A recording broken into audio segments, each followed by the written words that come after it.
Have you ever wondered if Jesus ever felt attracted to a girl? I understand that attraction stems from the fear of losing someone and how to maintain a childlike mind that defies the law of human attractions.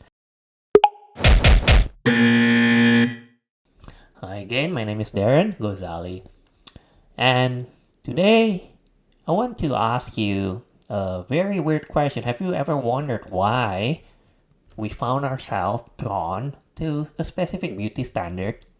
Why do we switch to being hollow immediately after looking at some weird nude photos, but not some other photos? And also, the harder we try to forget somebody that we are attracted to, the longer the person stays in our mind.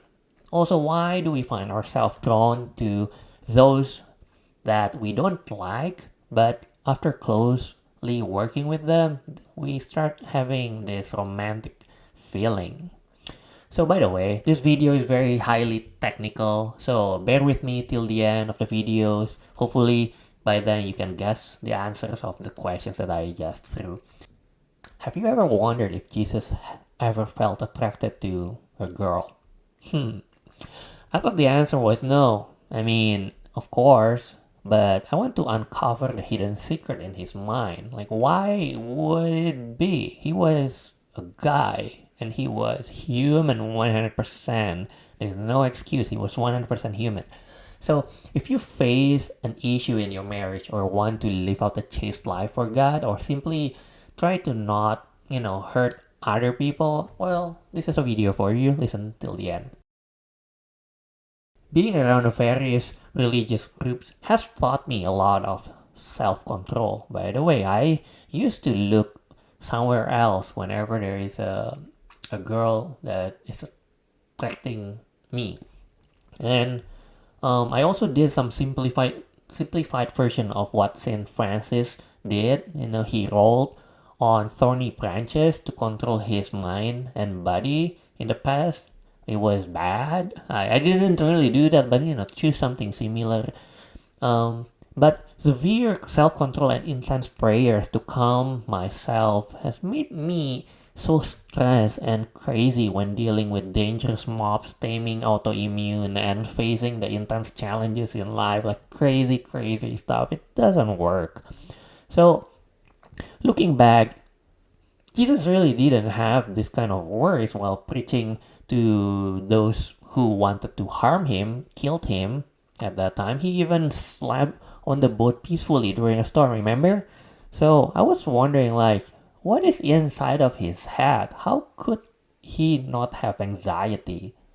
So he didn't seem to criticize his own flesh like he did on others. And, remember what he said in the Gethsemane, right?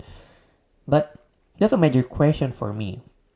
And I think the key here is there are two sentences that he said written in the Bible. One, unless you become like a child, you wouldn't enter the kingdom of God. And secondly, the truth will set you free.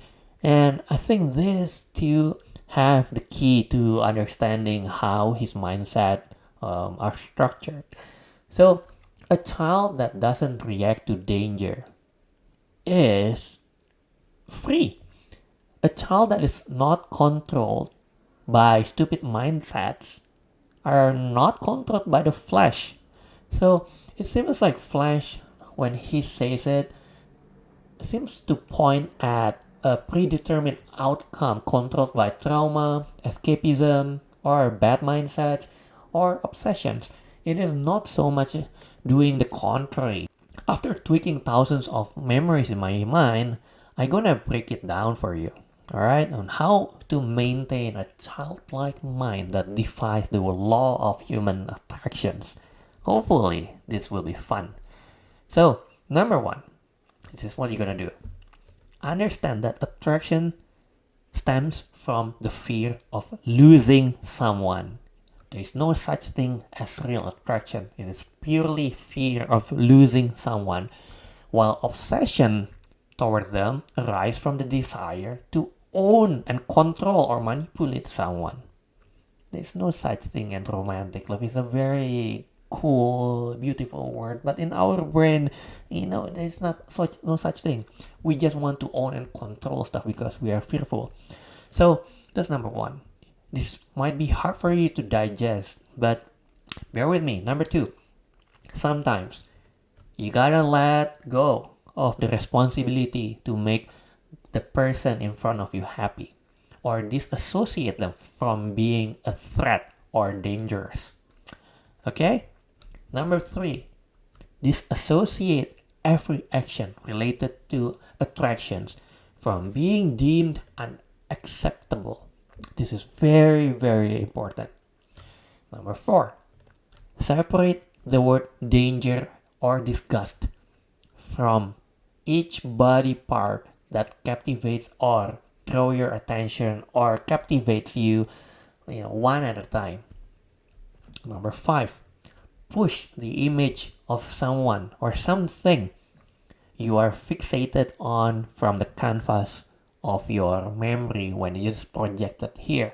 I know I'm speaking rubbish probably inside of your head, but once you have done this, if you understand, if you come from an NLP background or whatever that makes you understand what I'm saying, once you ditch all your plans and remove your fake identities, traumas, muscle memories, mindsets that bother you around this subject, after you did all that, you wouldn't be controlled anymore. And you can see anyone without even being cared. You would ignore anyone.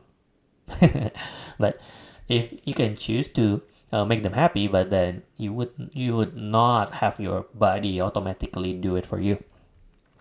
By the way, make sure you hit the subscribe button, folks, so you can get all the juicy details about the fruit of contemplation. All right? I get it. If you're finding each point that I said confusing or it didn't make sense, I get it. The reason for this is that our education system lacks an understanding of how the mind operates. Instead, they rely on concepts like neuroplasticity, brain games, coping mechanism, and self-talk, and anything else that keep pressuring the brain rather than restructuring the memories that influence us. Our brain doesn't understand eros. It doesn't understand what love is, alright?